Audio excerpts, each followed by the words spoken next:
What some people are crying about is the nepotism piece of it. I was just gonna say that. Yeah, like, yeah. Some how do people. you feel about that? Because Me personally, yeah. I don't care. It sucks, and black coaches they're never gonna get their just due, but that's just the way the system is set up. There's no other way around it. Old white guys, they have white sons. And that's just how it is until they start sleeping. But not them. Not always, my friend. Not the elites. Right. Present company excluded. But not the NFL football elites. Unfortunately, they don't sleep with a lot of black women. So they're having white sons, and in the circle and the cycle it just repeats itself. And at the end of the day, when you step back and you look at it, you just can't blame a guy for wanting the best for his son. This is nuts. So Bill Belichick becomes the new head coach of University of North Carolina Tar Heels. Okay. And, it was rumors like a week or two ago that he may be interviewing and this and that. And you're thinking like, okay, what's the play here, Bill? Are you just trying to alert NFL teams that you're really serious about coming back and coaching? What is going on? And then today, news finalized. Bill Belichick, new head coach at North Carolina. And it's like, whoa, like how did that happen? Now there are some things that are coming out, but do you know at all like why? Because my understanding, heard about a couple days ago that he was talking to them, and the idea was he was going to be the head coach. He was going to bring his son and basically have that set up as the son's a head coach in waiting. So when Bill steps down, they pass the baton to his son, and I think he's probably bored and probably wants to do something, and why not coach some football and do something for your son, do something with your son. And I think that's probably the motivation. And he probably, the reality was he probably didn't see, because he was available all last offseason for NFL teams, and nobody bid. And I think he's been at the house watching football season. He's probably bored and driving himself crazy. Yeah. I like the so funny. So why didn't we get him for UCF? Fair point. Somebody says, "Who is the idiot in the pink?" What did I say? I don't know, man. I haven't said anything today. Care to elaborate, sir? I've been chilling today, man. They've been killing me about my Deion Sanders takes. Now I don't know. But go ahead. I'm sorry. But yeah, no, I just feel like UCF could have done that. Definitely. I wonder what the attraction is to North Carolina specifically, though. Does he know somebody? Does he have a connection with somebody there or not? Yeah. There's a few things. So his dad, coached there. Oh, he did? Okay. Yeah, way back. So, yeah. So that's the connection there. Now, also, another thing that is going on. So, basically, they're calling it like a Bill Belichick Bible, if you will. But basically, it's like an entire list of things that he needed in order to become the head coach. It was non-negotiable. Okay. And apparently, he had the same, a similar setup for NFL teams like the Atlanta Falcons and things like that. Okay, and maybe that's why some of those deals fell apart. 100%. Okay. 100%. Now, so what's here in the Bible? All right, I got you. So some of the things that are in the Bible is, and I'm on this thing now.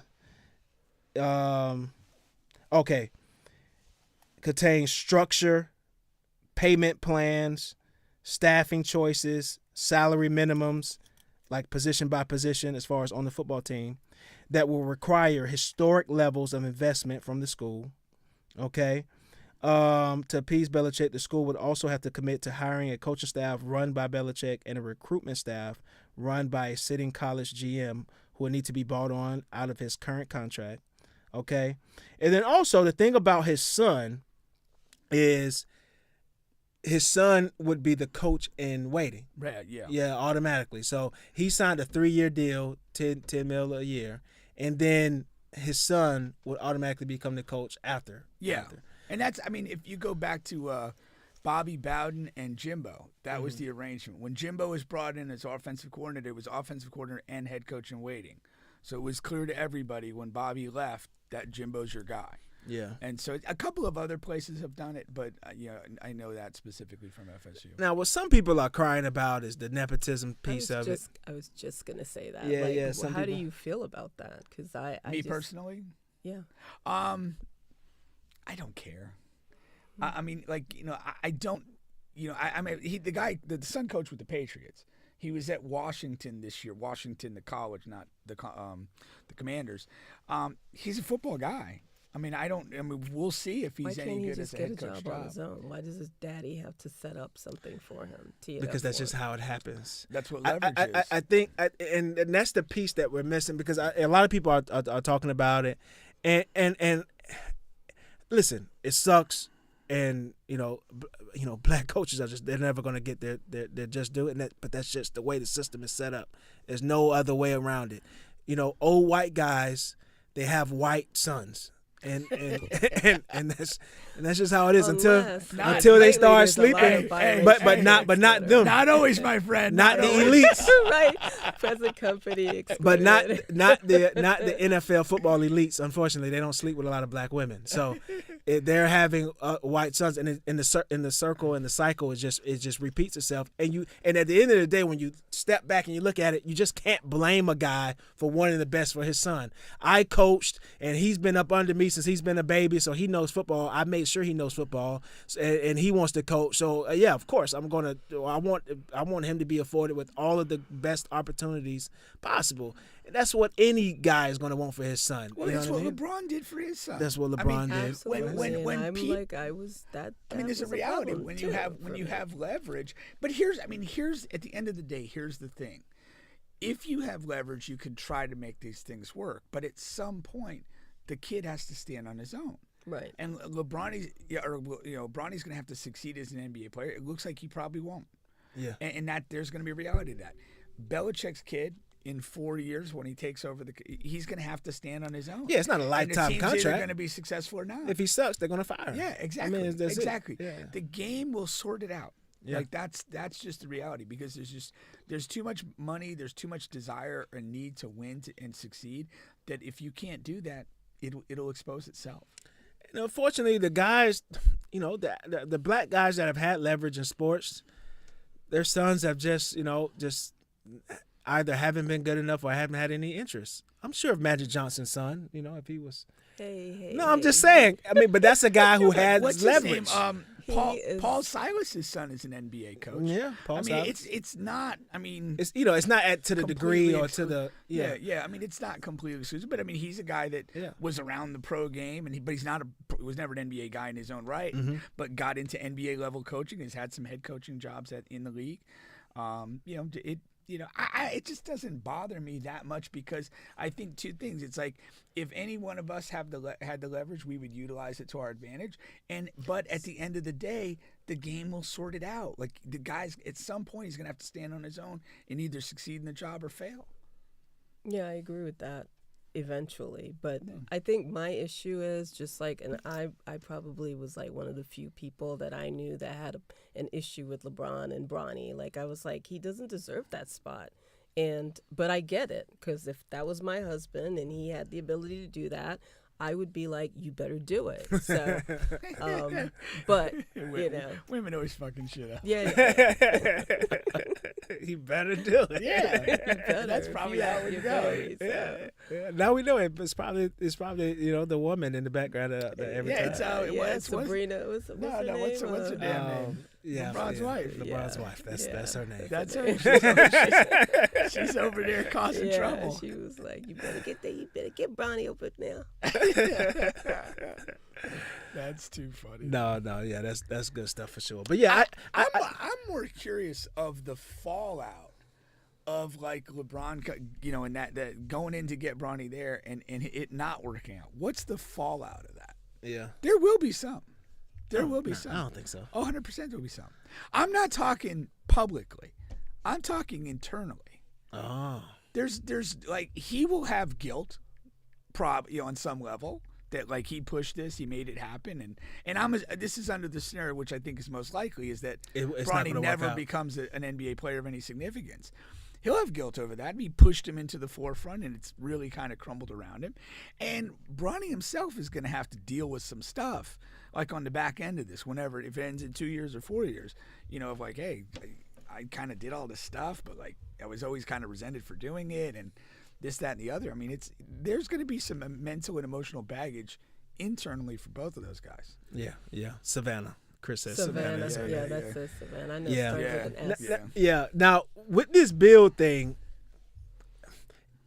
what will be determined successful for him in North Carolina? North Carolina, we know, is a basketball school. You're ostensibly giving yourself a 3-year window to accomplish something. Mm-hmm. What is that?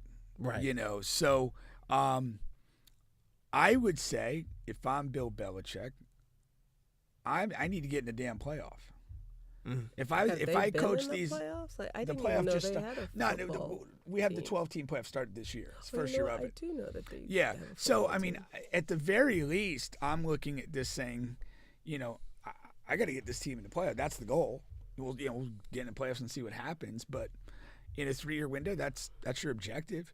I mean, he's not putting in all this staff money and all this other stuff to go 6-5 or 5. Yeah. You know, so that's got to be the goal.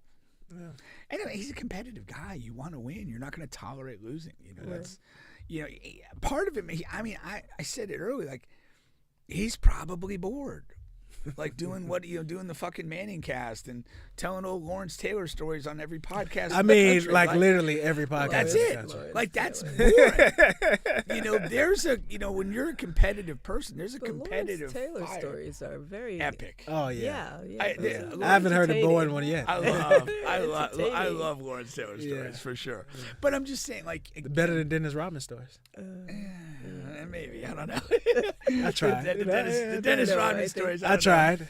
But if you're a competitive guy, like, it's not okay to just sit around and talk. Yeah. Like, you need something that gets up every day and makes you want to live. And this is a big challenge. Yeah. Like most people are saying, like, oh, why not like a Alabama or like a true, like, Yeah.